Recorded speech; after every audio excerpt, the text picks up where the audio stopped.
A 77% pay raise increase over 6 years, and more guarantees their industry will not be upended by the addition of automation. Last night, the ILA confirmed its workers will be striking. The strike could cost the economy up to $5 billion per day and lose more than $7 billion in GDP per week. President Biden yesterday again saying he will not stand in their way. Watch.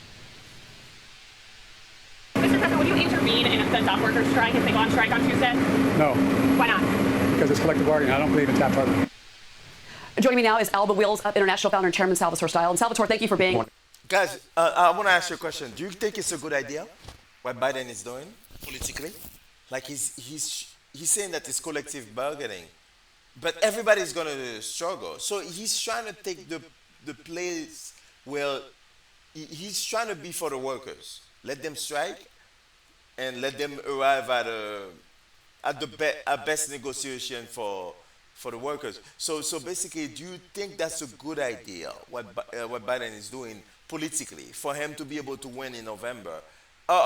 His opponent, which is now then friend, but became opponent again after they kick him out. But like whatever, because I don't even know if he's doing this because he know that can harm Kamala Harris. I don't even know that. Because maybe he's going to say, no, I don't have... Because Kamala Harris is in a very dangerous position too. I believe Biden can throw a hammer at Kamala Harris, sorry guys, to destroy a chance to become president. Because obviously, if there's a strike and it's becoming an emergency, and we just came out of inflation, you don't want this to come back where you are struggling again with inflation and all that stuff. Because when you're playing that kind of game with the supply chain, it's going to mess up the price of goods, stuff like that. Because there's going to be scarcity. So by doing this, it's not good. So Biden, as the leader of this country, should step in full force. But he doesn't want to. Maybe because that can be left as like a tarnish on Kamala, because people are going to look at Kamala and be like, hey, this happened under yours. Because Biden is no longer president, he doesn't care anymore, he's not going to win anyway. You see what I'm saying?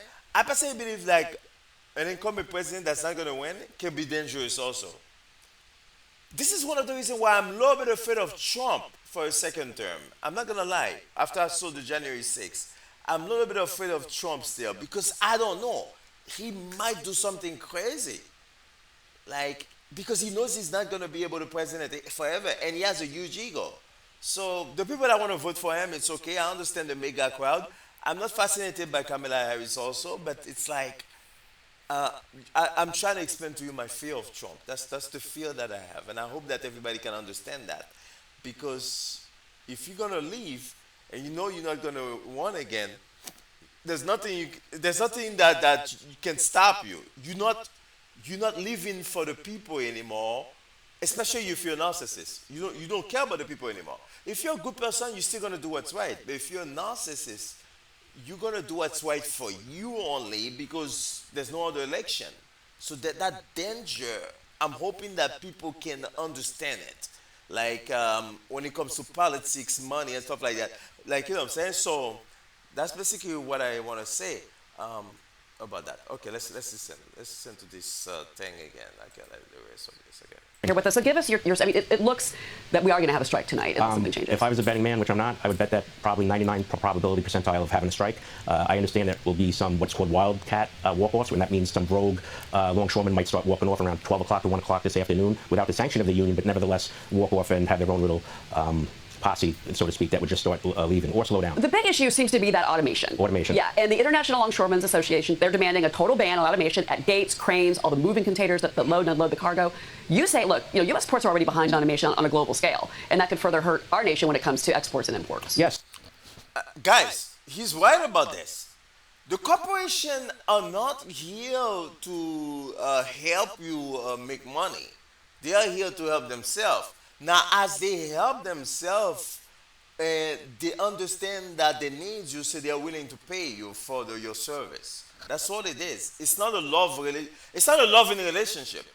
You know, it's not about love. You know, and I think there's a lot of workers that think it's about love. I met a guy that he thought that he thought that the boss loved them, that the corporation loved him, it was different. Like I met a guy that told me that like he works for the Gap and the Gap organization love him for what they give him. They give him clothes. I met other people that they work for like restaurants like Panda Express. They told me the restaurants corporation love them. They give them free food. No, they give you free food so that you can eat and you go do your job. That's why, you know, the corporation don't give a damn about you, and that's not their job. Their job is not to love you. That's the job of maybe the church. You know, I think a lot of people want to make corporation become the new church, the church of 24/24, and I don't think it's a church. You know, it's not a church. It's out there to make money, fire people, hire people. That's it. But I love the fact that the workers got the corporations under their knee. I love that. I love that. That's pretty good. That's a very cool move. But I'm afraid that when the corporations see all this turmoil that they have to deal with, dealing with human beings, we are the most difficult beings in this earth. The animals are not that difficult. It's us. It's always us. We are the worst. So working with us, dealing with us, and the fact that we are the cutting edge of AI, like we are like on the brink of the AI revolution and automation, that strike that happened, no, it depends how severe it is. If it's a severe strike, it's gonna make those corporations think about dealing with humans twice. And they're not gonna look at it like a way to, oh yeah, let's move on to something else. No, they're gonna think about it, and they might hire like a research and development team to speed up the process so that they can have full automation in 2 years, 3 years. I'm telling you, I actually think this strike is not good for the workers in the long term. I actually think maybe the corporation is going to lay off everyone. I think so. I think they might be like, you know what? It's time for us to go full automation. As you have heard, we need to compete with China.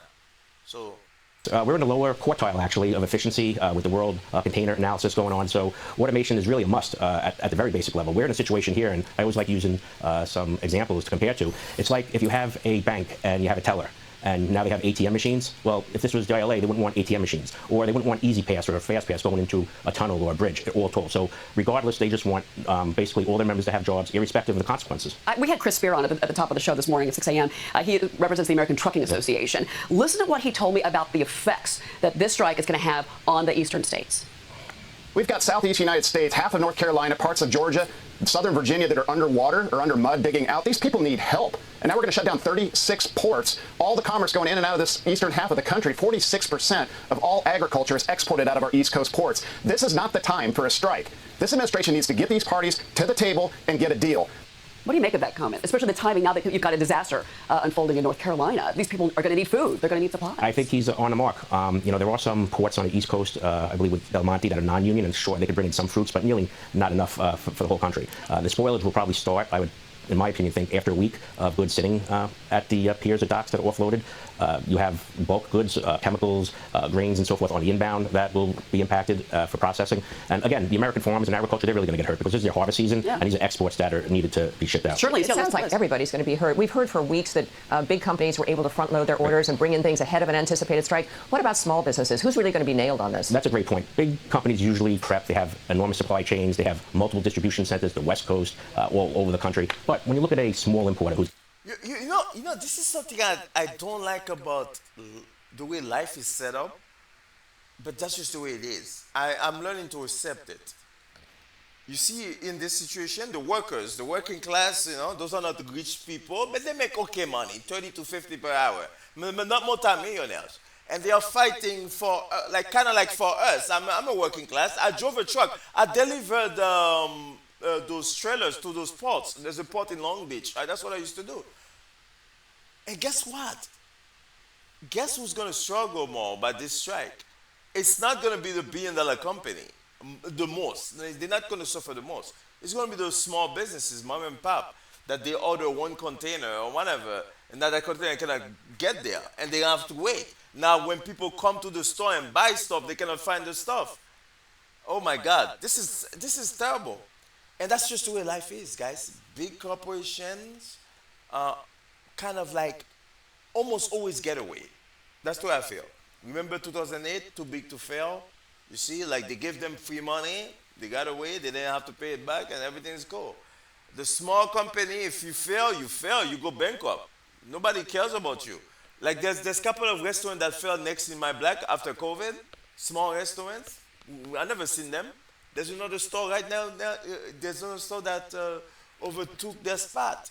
So the way I look at the world is like it's a dog eat dog world, and the big guys, like they're just out there. You cannot remove them, and you got to play the game very cleverly with them. For example, the strike. The way I look at the strike, if I was one of the strike people, I would ask for wage increase. But as far as automation, I would not ask for automation to not come into the ports. What I would say, I will ask for a delay in automation.